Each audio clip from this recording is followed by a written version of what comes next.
Assalamualaikum warahmatullahi wabarakatuh. Halo semuanya, apa kabar? Berjumpa lagi dengan saya, Agustin Lambar Pertiwi MPD, pada mata kuliah Biostatistika dan Statistik in Education. Alhamdulillah hari ini kita memasuki pertemuan yang keempat. Topik yang akan kita kaji pada pertemuan kali ini adalah populasi dan sampel penelitian.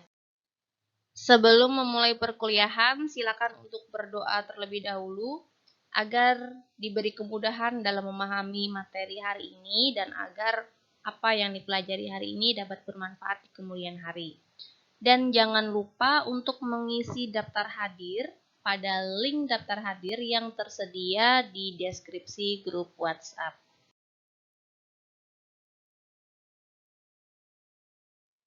Tujuan pembelajaran kita hari ini ada 3. Yang pertama, setelah kalian selesai mengikuti perkuliahan ini, diharapkan kalian mampu memahami apa itu populasi dan apa itu sampel penelitian. Yang kedua, kalian memahami bagaimana cara menentukan ukuran sampel penelitian. Dan yang ketiga, kalian memahami berbagai macam teknik sampling atau teknik pengambilan sampling penelitian. Sebelum kita berdiskusi lebih lanjut tentang apa itu populasi dan sampel penelitian, kemudian bagaimana cara menentukan ukuran sampel, sampai ke bagaimana macam-macam teknik sampling penelitian, kita harus pahami dulu, apa itu penelitian atau research. Jadi Purwanto tahun 2011 mendefinisikan penelitian adalah sebuah kegiatan mencari jawaban atas pertanyaan penelitian. Nah, di mana dalam penelitian itu sebelum proses pengumpulan datanya dilakukan penentuan sumber data yang berasal dari populasi atau sampel. Jadi jelas ya, penelitian itu adalah suatu kegiatan mencari jawaban atas pertanyaan penelitian atau tujuan penelitian. Maka sudah seharusnya hasil penelitiannya bisa menjawab tujuan atau pertanyaan penelitian. Kita flashback sedikit tentang proses penelitian. Jadi ini ada skema proses penelitian. Ada bagian menemukan masalah, kemudian menyusun teori, lalu menetapkan data riset yang akan dikumpulkan, dan menentukan sampel penelitian. Hari ini kita akan belajar di sini bagaimana cara menentukan sampel penelitian. Ketika kita akan melakukan sebuah penelitian, kita harus tahu di mana tempat kita akan melakukan penelitian dan kapan waktunya. Penentuan tempat dan waktu penelitian ini diperlukan karena untuk mengetahui batas pemberlakuan generalisasi populasi. Contohnya di sini ada penelitian tentang rata-rata pendapatan keluarga penduduk Kota Banjarmasin tahun 2020. Sini bisa kita lihat ya, Kota Banjarmasin. Kota Banjarmasin ini adalah tempat di mana populasi penelitian. Kemudian tahun 2020 ini adalah waktu atau tahun di mana penelitian itu dilakukan. Jadi hasil penelitiannya ini valid untuk tempat di Banjarmasin dan pada tahun 2020. Bisa saja nanti tahun 2021 atau tahun 2022 beda, ya karena penelitiannya pada tahun 2020 bukan pada tahun 2021. Makanya sangat penting dalam suatu penelitian kita menyebutkan, kita menentukan di mana tempat dan waktunya. Ini sangat penting, jangan sampai diabaikan. Oke, kita memasuki tujuan pembelajaran yang pertama, yaitu memahami apa itu populasi dan sampel penelitian. Sebelumnya sudah pernah disinggung apa itu populasi dan sampel penelitian, kita ulangin lagi. Populasi ini adalah sebuah wilayah generalisasi yang terdiri atas objek atau subjek yang mempunyai kualitas dan karakteristik tertentu. Tentu karakteristiknya harus sama ya, dan itu ditentukan oleh peneliti.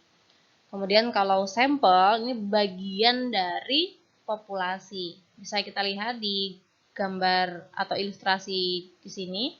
Di sini terlihat jumlah orang pada bagian populasi ini banyak ya, lebih dari 10 orang, sedangkan di bagian sampelnya ini hanya sekian persen dari jumlah orang yang ada di populasi. Jadi sudah jelas jika populasi adalah keseluruhan dari semua anggota di suatu kelompok atau wilayah, sedangkan kalau sampel hanya sebagian.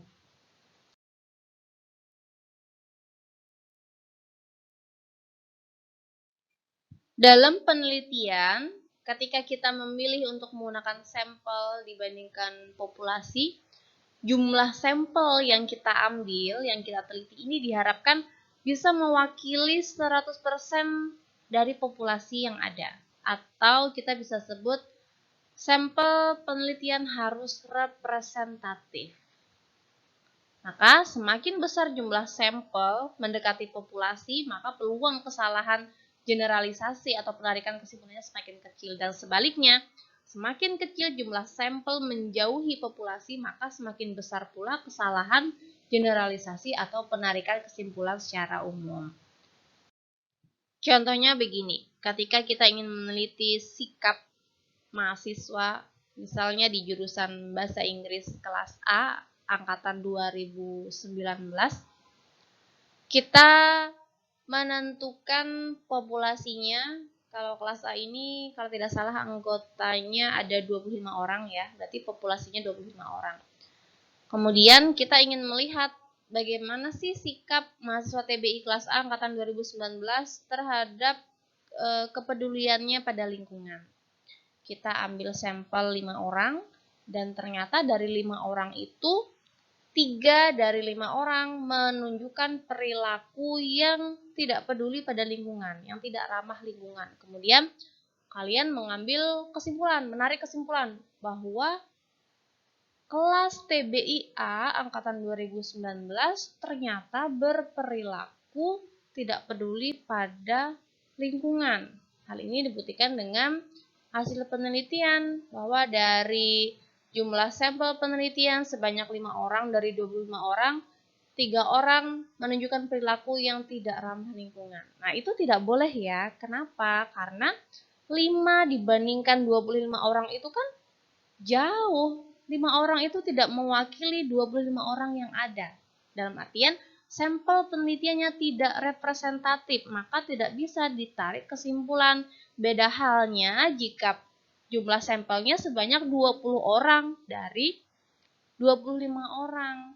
Baru kita bisa menarik kesimpulan. Gambarannya seperti itu.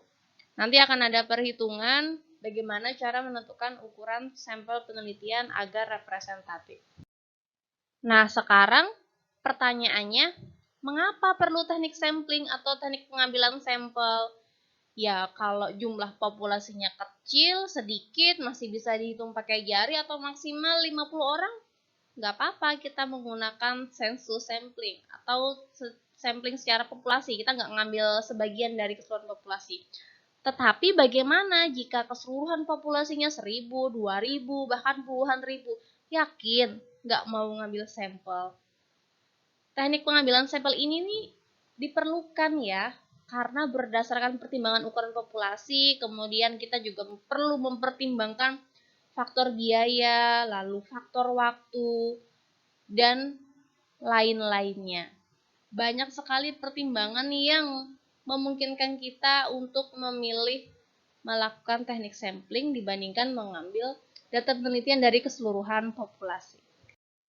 Contohnya begini, penelitian tentang tumbuhan di Taman Hutan Raya Sultan Adam Mandiangin.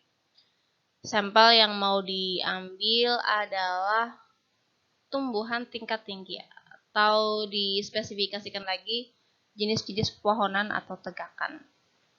Tahura Mandiangin itu kan luas banget ya, berhektar-hektar, berpuluh-puluh hektar. Kalau tidak dilakukan teknik sampling, perlu waktu berapa lama untuk meneliti semua pohon yang ada di Taman Hutan Raya Mandiangin? Perlu berapa orang untuk mengambil data? Dan perlu berapa biaya untuk membiayai penelitian itu? Jadi kita harus harus mempertimbangkan keefisiensian waktu, kemudian tenaganya dan juga biayanya, karena kita tahu bahwa penelitian skripsi ini kan waktunya hanya 1 semester, 6 bulan ya. 6 bulan itu sudah termasuk proposal, kemudian pengambilan data, olah data, analisis data, sampai ke tahap munakasah. Nggak cukup waktunya. Bisa kalau mau meneliti setahunan itu bisa, tetapi tentu perlu waktu yang lebih lama karena areanya sangat luas. Maka dari itu perlu dilakukan teknik sampling. Gimana cara ngitung jumlah sampelnya, Bu? Ya tinggal dihitung aja luas areanya berapa, persenannya berapa. Seperti itu. Yang penting bisa mewakili keseluruhan dari populasi yang ada. Kemudian contoh yang kedua. Kalian ingin mengetahui persepsi siswa terhadap keprofesionalitasan guru. Nah, kalian meneliti di satu sekolah, misal contohnya di SMA 7 Banjarmasin, tapi kalian tidak menentukan sampelnya siapa yang mau ditarget. Jadi misalnya kalian mau meneliti anak kelas 11. Kelas 11 itu kan ada 11 IPA, ada 11 IPS, mungkin ada 11 bahasa juga atau kelas 11 yang lainnya. Kalau kalian tidak menentukan siapa yang mau diteliti, hanya secara umum saja, berarti kalian meneliti semuanya. Kalau IPS-nya ada 4 kelas, berarti keempat kelasnya itu kalian teliti. Kemudian ditambah anak IPA-nya. Misalnya anak IPA-nya juga ada 4 kelas, berarti sudah 8 kelas yang kalian teliti. Kemudian misalnya ada jurusan bahasa. Jurusan bahasa ada 3 kelas, berarti tambah 3 lagi ya. Jadi 4 tambah 4 tambah 3. Kemudian kalian kalikan lagi. Satu kelas itu misalnya 40 orang. Nah, bisa dihitung sendiri. 11 kali 40 orang. Berapa jumlah keseluruhan populasinya? Cukup nggak waktu 6 bulan itu untuk mengerjakan semuanya? Udah termasuk proposal, kemudian mengurus perizinan, lalu mengambil data, olah data, analisis, sampai ke pelaporan dan sidang munakasah. Nggak cukup waktunya ya. Makanya kita harus melakukan teknik sampling untuk menghemat waktu, menghemat biaya, dan pertimbangan-pertimbangan yang lainnya. Lalu, berapa jumlah sampel yang ideal? Terkait jumlah sampel yang ideal ini sebenarnya tergantung dari berapa jumlah populasi yang akan diteliti ya. Jadi tidak mesti sih. Bisa saja jumlah sampel dari populasi 100 dengan jumlah sampel yang populasinya hanya 20 akan berbeda jumlahnya. Ini Ibu mengambil di buku Sugiono tahun 2006. Ada disebutkan di dalam bukunya bahwa Roscoe menyarankan ukuran sampel yang layak dalam penelitian ini adalah 30-500. Tetapi di buku tersebut tidak disebutkan berapa jumlah populasinya. Jadi sebenarnya kondisional aja sih. Kemudian sampel juga bisa dibagi dalam kategori, misalnya laki-laki dan perempuan. Kemudian jumlah anggota sampelnya setiap kategori minimal 30. Sekali lagi ini kondisional karena di buku itu tidak disebutkan berapa jumlah populasi awalnya. Jadi kita tidak bisa serta-merta berpedoman pada saran dari Roscoe ini yang ada di buku ya. Karena kita harus menelisik lebih lanjut lagi berapa jumlah populasi yang ada. Gitu. Nanti akan ada lagi beberapa rumus-rumus dari para ahli untuk menentukan jumlah sampel penelitian agar representatif. Nah, ini ada beberapa rumus, ada rumus Lovin dan rumus dari Taro Yamane. Ini diambil dari berbagai sumber, silahkan nanti mau menggunakan yang mana. Yang jelas, mau menggunakan rumus yang mana menurut siapapun, jelas kita harus tahu dulu berapa jumlah populasinya. Makanya kita harus tahu pasti jumlah total, misalnya mau meneliti anak sekolah, harus tahu dulu siswanya ini totalnya berapa. Kalau mau meneliti masyarakat harus tahu dulu, misalnya masyarakat di komplek A, RT sekian harus tahu jumlah warganya berapa. Jangan sampai kita tidak tahu berapa jumlah warga atau siswa yang mau kita teliti. Kalau seperti itu, kita akan sulit menentukan sampel penelitiannya. Beda halnya jika kualitatif ya, kalau kualitatif itu nggak masalah. Yang sedang kita bahas menentukan jumlah sampel ini untuk penelitian yang kuantitatif. Kalau di slide ini, contoh penentuan jumlah sampel menurut Isaac dan Michael. Jadi di sini kita bisa amati di tabel, N ini jumlah populasinya. Ini sesuaikan dengan taraf kesalahan ya. Jadi taraf kesalahannya ada 1%, 5%, sampai 10%. Di sini kita bisa ambil contoh misalnya untuk jumlah populasi 100 orang, jika kita menggunakan taraf kesalahan 1%, maka jumlah sampelnya adalah 87 orang. Jika taraf kesalahannya 5%, maka jumlah sampelnya adalah 78 orang. Kemudian jika taraf kesalahannya 10%, maka sampelnya adalah 73 orang. Dari sini kita bisa pahami bahwa semakin besar taraf kesalahan, sampelnya yang diambil memang semakin kecil, tetapi jumlahnya semakin jauh dari jumlah populasi dan kemungkinan kesalahan yang terjadi juga semakin besar. Sedangkan semakin kecil taraf kesalahan, jumlah sampel yang diambil semakin mendekati jumlah populasi, maka semakin kecil juga kesalahan dalam penarikan kesimpulan. Ini menurut Isaac dan Michael. Kemudian ini juga ada ketentuan jumlah sampel menurut Craigie dan Morgan tahun 1970. Dimana kita bisa lihat, misalnya kita ambil contoh jumlah populasinya 400, maka jumlah sampel yang dapat diambil adalah 196. Jadi nanti terserah kalian, silahkan mau mengikuti rumusnya siapa, cuman disesuaikan aja dengan jumlah populasinya berapa, seperti itu. Oke, kita lanjutkan. Sebelum kita menentukan berapa jumlah sampel penelitian yang bisa kita ambil, kita harus paham dulu kriteria teknik sampling. Jadi yang pertama, populasi yang diambil harus merupakan populasi yang terhingga atau berbatas. Seperti yang Ibu sampaikan tadi, kita harus tahu dulu, harus tahu pasti berapa sih jumlah total siswa yang ada di sekolah, berapa jumlah total warga yang mau diteliti. Jadi populasinya harus terhingga, harus berbatas. Itu yang pertama. Kemudian yang kedua, jenis dan tipe variabel itu harus tertentu, harus jelas variabelnya apa. Jangan sampai kita meneliti tapi nggak tahu variabelnya, akhirnya penelitian jadi nggak jelas. Kemudian yang ketiga, sebaran unsur populasinya juga harus diketahui, apakah homogen atau heterogen. Contohnya seperti ini. Misalnya kalian ingin meneliti tentang apa ya, motivasi belajar siswa kelas 10 misalnya. Kalian ingin meneliti motivasi belajar siswa, tapi kalian tidak mengamati, tidak melihat laki-laki dan perempuannya. Nah, itu harus diamati juga ya, harus dibedakan karena biasanya motivasi antara laki-laki dan perempuan itu berbeda.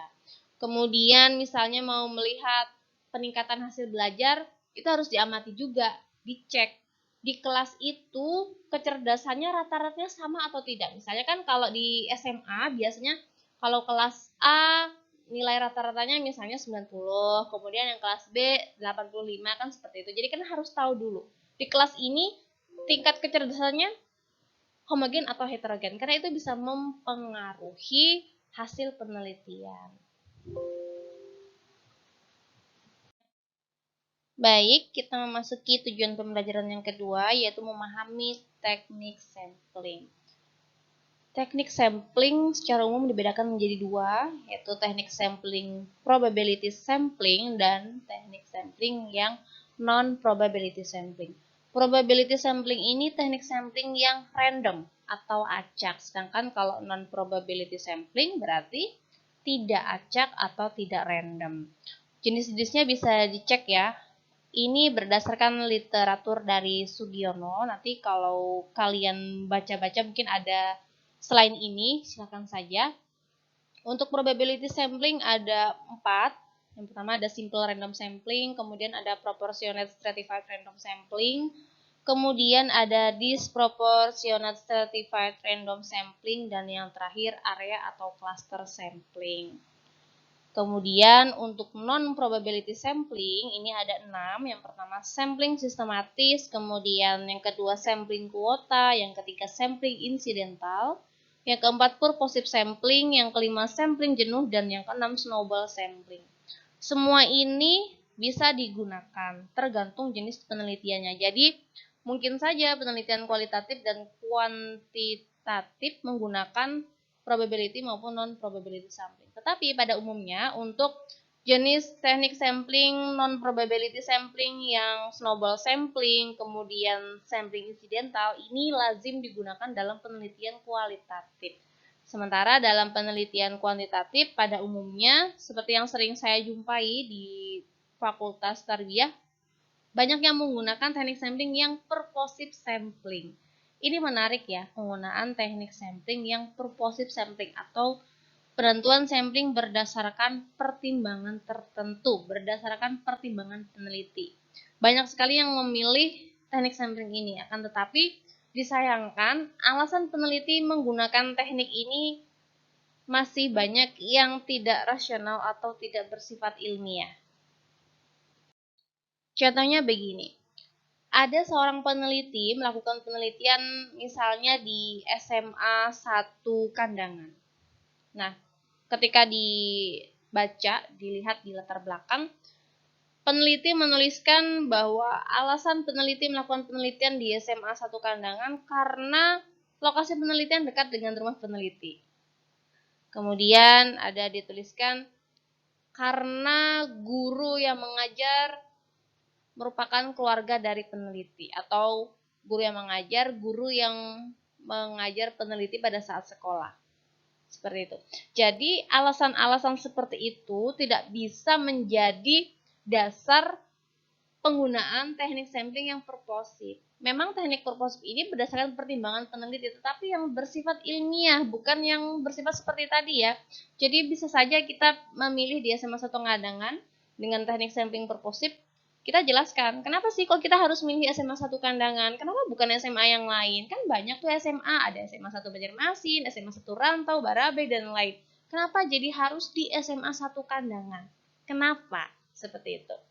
Kemudian misalnya kalau mau meneliti tentang tentang semak. Misalnya mau meneliti tentang keanekaragaman semak di Fakultas Tarbiyah. Lalu kalau saya jadi penguji, saya pasti nanya dong, ngapain kamu neliti semak di Tarbiyah? Kenapa nggak di depan rumah saya, atau di samping rumah kamu, atau di samping rumah tetangga? Nah, itu pasti akan muncul penelitiannya. Kenapa harus memilih di situ? Jadi harus benar, harus alasannya harus realistis, harus ilmiah. Bisa saja kita menjawab misalnya kalau yang lokasi penelitian di kampus tadi, yang pertama belum ada penelitian sebelumnya tentang keanekaragaman semak. Kemudian alasan-alasan lainnya lagi yang jelas bukan karena supaya saya deket aja bu nelitinya, harus keluar kota, terus supaya hemat biaya juga. Jadi yang seperti itu ya. Oke.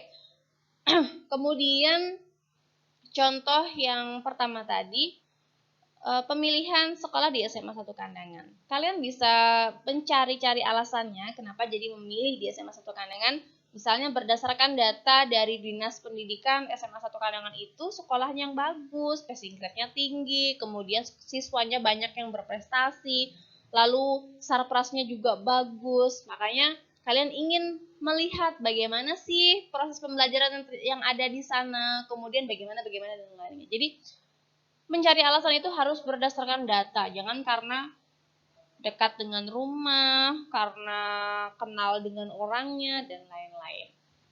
Pernah Ibu sharing ya, suatu waktu ada mahasiswa yang ujian, kemudian kami bertanya, kenapa Anda melakukan penelitian di daerah tersebut? Kenapa tidak melakukan di penelitian yang lain? Apa pertimbangannya? Seperti itu. Ini di bab 1 ya, bagian latar belakang.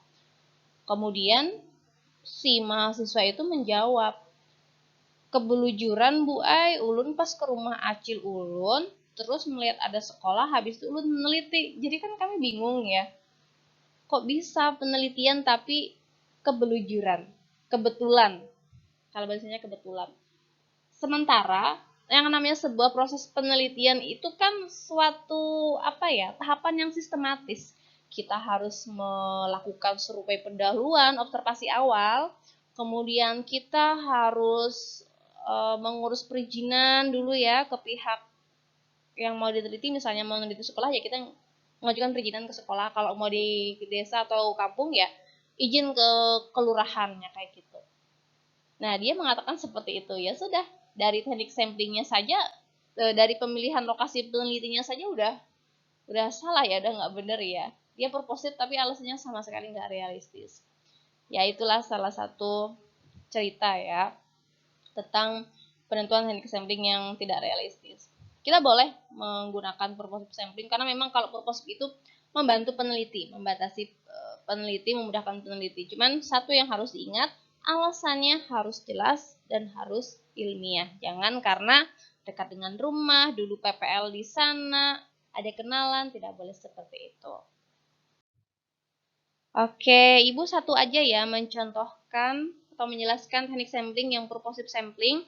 Nanti yang lainnya, yang probability dari simple random sampling sampai area cluster sampling, dan non-probability sampling dari sampling sistematis sampai ke snowball sampling, silakan dicari masing-masing. Ini menjadi penugasan di pertemuan hari ini.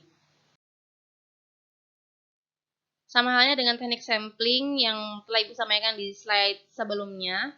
Pada teknik sampling bioekologi ini khusus anak biologi ya, jadi yang TBI bisa di skip aja.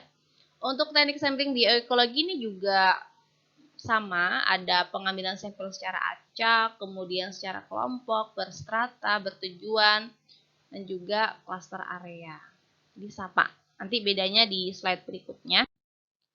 Di slide ini adalah teknik sampling yang khas bioekologi. Yang pertama, analisis vegetasi. Ini penelitian analisis vegetasi, nanti teknik samplingnya macam-macam. Bisa menggunakan plot, bisa menggunakan metode jalur, dan lain-lain. Kemudian ada penelitian tentang pemantauan populasi. Ini juga ada teknik samplingnya sendiri. Kemudian ketika kalian ingin meneliti plankton, itu juga ada metode samplingnya sendiri. Ketika kalian meneliti bentos, juga ada metode samplingnya sendiri. Meneliti ikan juga ada metode samplingnya, termasuk penelitian burung, primata, masing-masing ada metode samplingnya sendiri. Jadi spesifik ya, beda objek yang kita amati, beda objek yang kita teliti, teknik samplingnya pun berbeda-beda karena karakteristiknya sudah berbeda. Kita tidak bisa menggunakan plot untuk mengamati hewan ya. Kenapa? Bisa, tetapi dengan catatan hewan tersebut pergerakannya tidak cepat atau lambat. Misalnya siput, kalau kita meneliti tentang siput, kita masih bisa menggunakan plot, karena kan siput gerakannya lambat. Tetapi misalnya kalian mau menggunakan plot untuk pengamatan kupu-kupu, nggak bisa dong, karena kupu-kupu kan terbang, jadi sangat tidak mungkin kita menggunakan plot. Jadi umumnya plot itu digunakan untuk pengamatan hewan-hewan yang pergerakannya tidak cepat atau lambat. Bisa misalnya penelitian tentang hewan intersisi yang ada di pantai, hewan di mangrove, itu kan mereka nggak terbang ya, maksudnya lebih mudah, masih mudah diamati lah. Dan seringnya digunakan untuk penelitian tumbuhan, karena tumbuhan kan tidak bergerak, jadi banyak menggunakan metode plot. Ini merupakan contoh parameter vegetasi yang diukur di lapangan jika kalian melakukan penelitian analisis vegetasi. Jadi yang pertama, kalian harus tahu atau harus mengidentifikasi nama spesies dari tumbuhannya itu apa, atau nama lokalnya apa, nama Indonesianya apa. Jadi ada 3 nama spesies, nama latin, nama lokal, dan nama daerah. Biasanya seperti itu. Kemudian jumlah individunya harus tahu. Ini untuk menghitung kerapatan. Kemudian penutupan tajuk atau coverage, lalu diameter batang, kemudian tinggi pohon, pemetaan lokasi, dan lain-lain. Ini nanti dipelajari pada mata kuliah ekologi dasar. Jadi insya Allah kalau panjang umur masih ada kesempatan ketemu lagi sama saya di mata kuliah ekologi dasar. Kita akan belajar bagaimana pengukuran parameter vegetasi di lapangan. Ini ilustrasi peletakan plot ya. Misalnya penelitian tumbuhan menggunakan metode plot. Jadi kalau menggunakan teknik sampling yang sistematik, susunan plotnya seperti ini. Kalau yang random, maka susunan plotnya acak.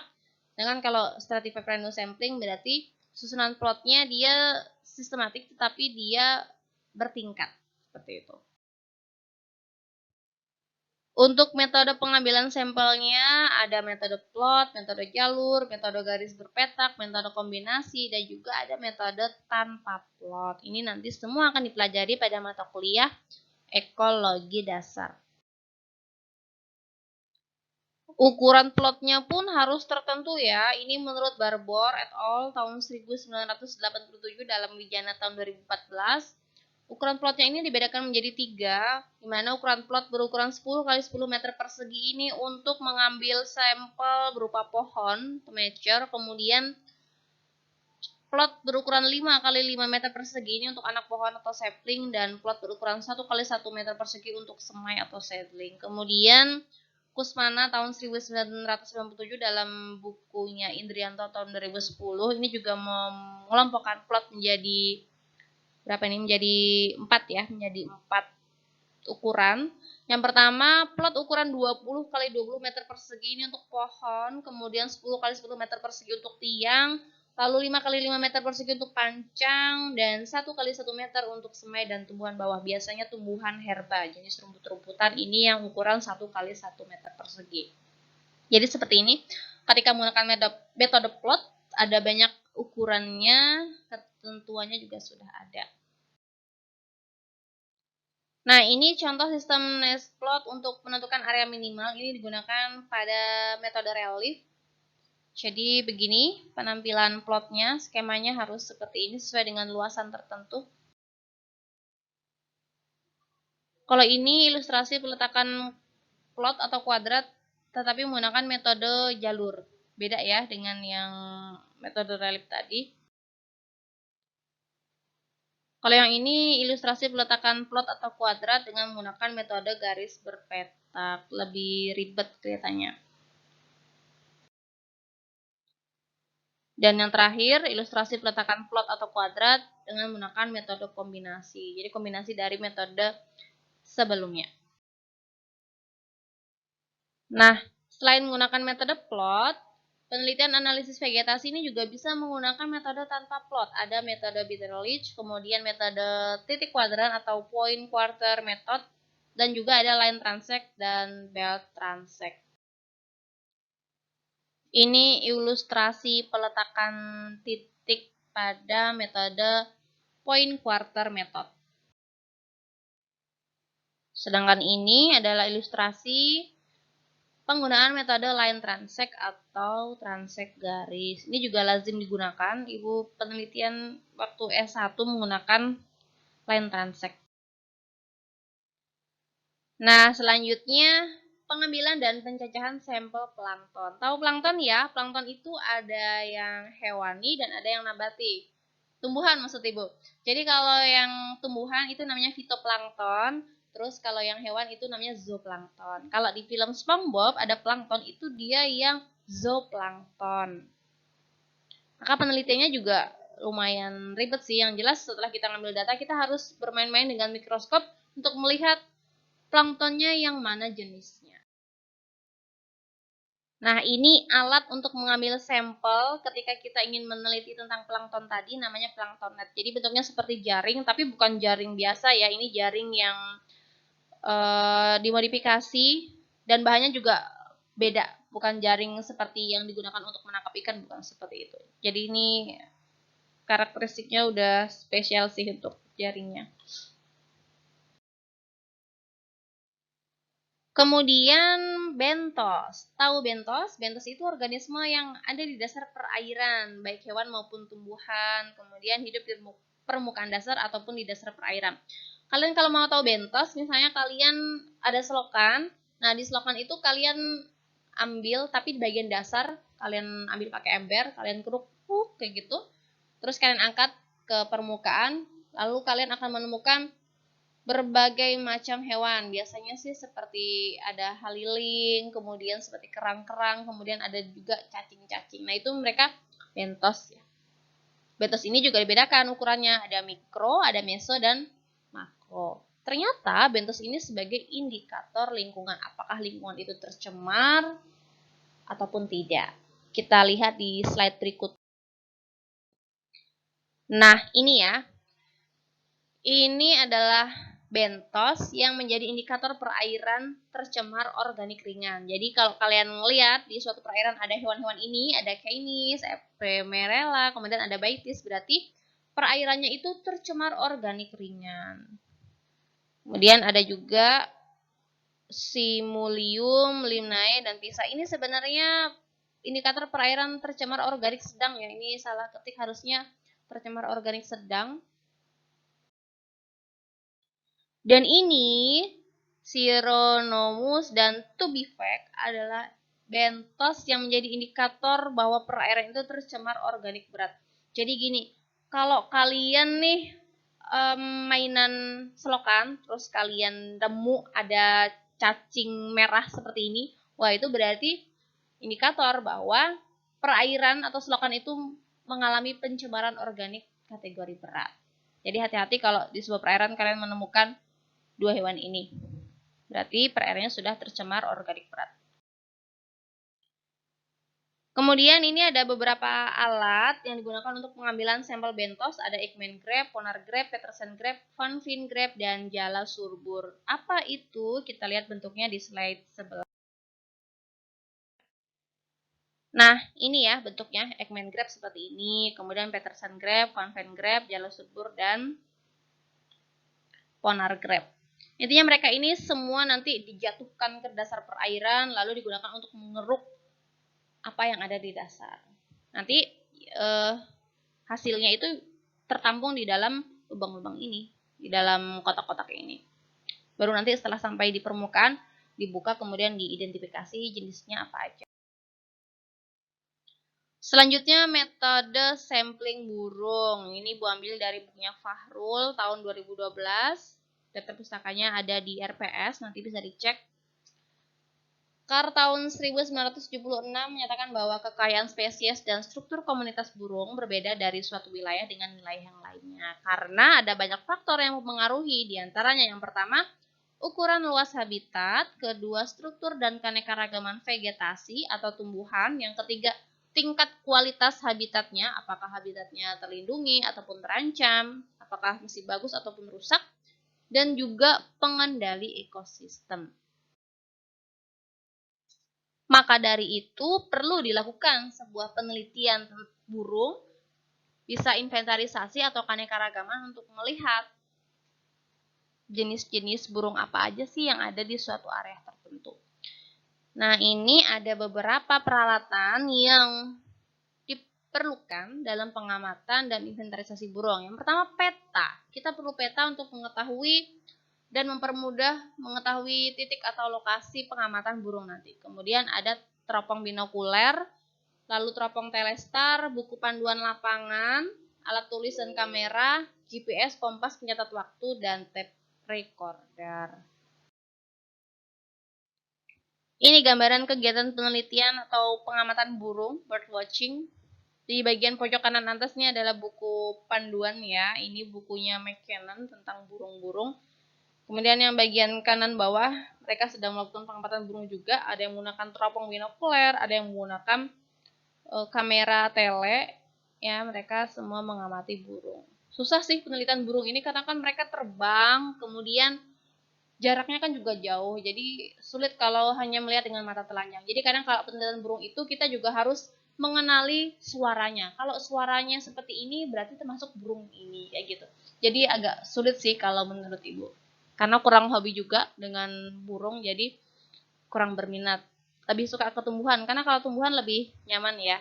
Dia tidak bergerak, tinggal taruh plot, identifikasi, dah seperti itu. Ini adalah salah satu metode sampling burung, yaitu metode IPA atau Index Punctual the Abundance. Ini merupakan metode penelitian burung untuk mencatat populasi burung secara kualitatif. Jadi cara kerjanya, kita menentukan titik pengamatan, kemudian melakukan pengamatan selama 20 menit di setiap titik. Selama 20 menit itu kita mencatat jenis burung yang kita lihat di area tersebut atau suaranya apa, dan mencatat. Jadi memang kita harus mengenali sih suara-suara khas dari setiap jenis burung. Karena itu akan mempermudah kita dalam melakukan pencatatan keanekaragaman atau inventarisasi jenis burung yang ada di lokasi penelitian. Selanjutnya metode sampling mamalia besar. Sampling mamalia besar ini dilakukan untuk pengumpulan data ya, baik jenis maupun populasi. Tujuannya untuk mengetahui keberadaan populasi satwa yang dapat dijadikan sebagai indikator awal adanya perubahan lingkungan. Kalau kalian masih bingung membedakan mamalia dengan hewan lainnya, mamalia besar ini adalah makhluk hidup yang ciri utamanya punya kelenjar susu. Contohnya ada harimau, ada gajah, ada kuda, dan juga zebra. Untuk pengumpulan data mamalia besar ada dua metode ya. Yang pertama metode mark atau recapture. Ini dengan menempelkan kamera otomatis sebagai kamera trap di sepanjang jalur yang dilewati satwa. Kemudian yang kedua metode footprint atau jejak kaki dengan mengamati jejak tapak kaki satwa. Untuk metode sampling pada mamalia besar ini bermacam-macam sih. Tidak hanya pada mamalia besar ya, tetapi bisa juga digunakan pada hewan-hewan lainnya. Yang pertama ada metode kamera trap. Jadi kalau metode kamera trap ini kita memasang kamera pengintai. Biasanya ini digunakan untuk melakukan pengamatan atau penelitian pada hewan-hewan yang buas atau liar. Ini contohnya di sini memasang kamera trap untuk mengamati perilaku komodo dan juga harimau. Karena sangat berbahaya ya jika kita melakukan pengamatan langsung dengan jarak yang dekat, itu membahayakan nyawa kita sendiri. Makanya kita bisa menggunakan bantuan kamera trap. Selain menggunakan kamera trap, kita juga bisa menggunakan metode footprint untuk mengidentifikasi jenis mamalia apa aja sih yang ada di suatu daerah tertentu. Jadi seperti ini. Ketika kita menemukan sebuah jejak kaki, langsung aja dibikin plot supaya bikin plot ini bukan untuk identifikasi seperti tumbuhan ya. Tujuannya kalau di metode footprint ini kita bikin plot seperti ini supaya tidak diinjak oleh orang lain. Jadi supaya kita bisa lebih detail mengamatinya. Kalau menggunakan metode footprint ini juga harus ada panduan identifikasinya. Ini ada contoh buku panduan identifikasi punyanya Tanda Sutwo, ini dari BKSDA. Jadi bisa diamati di sini ada ilustrasi kalau jejak rubah kit begini, kemudian jejak rubah merah, lalu ada jejak anjing hutan, jejak puma, jejak tikus, dan lain-lain. Memang sulit sih, tapi ya itu salah satu cara untuk mengidentifikasi hewan mamalia apa aja yang ada di suatu kawasan. Contohnya nih, misalnya kalian lakukan sebuah pendakian di hutan yang masih masih lebat lah, yang masih jarang dikunjungi orang. Kemudian kalian menemukan jejak kaki seperti ini. Nah, panik nggak tuh? Panik ya. Jadi ya kalau kalian punya metode kalian punya panduan identifikasi, kalian bisa mengidentifikasi ini jejak apa ya? Jangan-jangan jejak macan atau jejak singa atau jejak harimau atau jejak apa. Ya udah tinggal dilihat aja seperti itu. Berarti kalian sudah melakukan metode footprint. Oke, ini adalah contoh penelitian yang sifatnya inventarisasi atau mengumpulkan. Yang pertama, inventarisasi famili Fabaceae di lingkungan Fakultas Tarbiyah dan Keguruan UIN Antasari Banjarmasin. Kemudian inventarisasi kupu-kupu di lingkungan Fakultas Tarbiyah. Lalu ada juga contoh penelitian yang sifatnya survei populasi atau pemantauan populasi. Ini ada struktur populasi rambai sebagai pakan utama pakantan di Pulau Curiak. Yang kedua, struktur populasi biawak Varanus salvator di kawasan hutan gelam Desa Tebing Rimah Barito Kuala.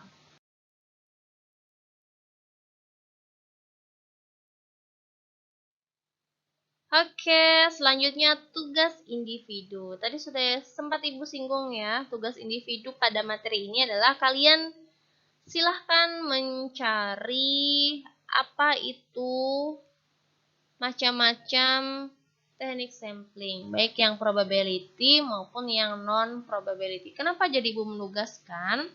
Supaya kalian paham bedanya apa. Makanya Ibu minta kalian membuat tabel perbedaan. Atau kalau sulit membuat tabel perbedaan, bisa dibuat ringkasan aja. Yang penting jelas metodenya itu gimana cara pengerjaannya, cara pelaksananya seperti apa. Jadi kalau Ibu yang ngasih, ya kalian hanya mendengar saja. Tetapi ketika Ibu menugaskan, kalian akan mencari, kalian akan membaca, kalian akan membuat tabel ataupun resume. Insya Allah lebih paham dibanding hanya mendengarkan atau membaca penjelasan saja. Jangan lupa dikerjakan ya. Harus ikhlas mengerjakannya, jangan merasa terbebani supaya berkah nantinya. Oke, demikian yang Ibu sampaikan pada materi populasi dan sampel penelitian. Mudah-mudahan bisa dipahami dengan baik.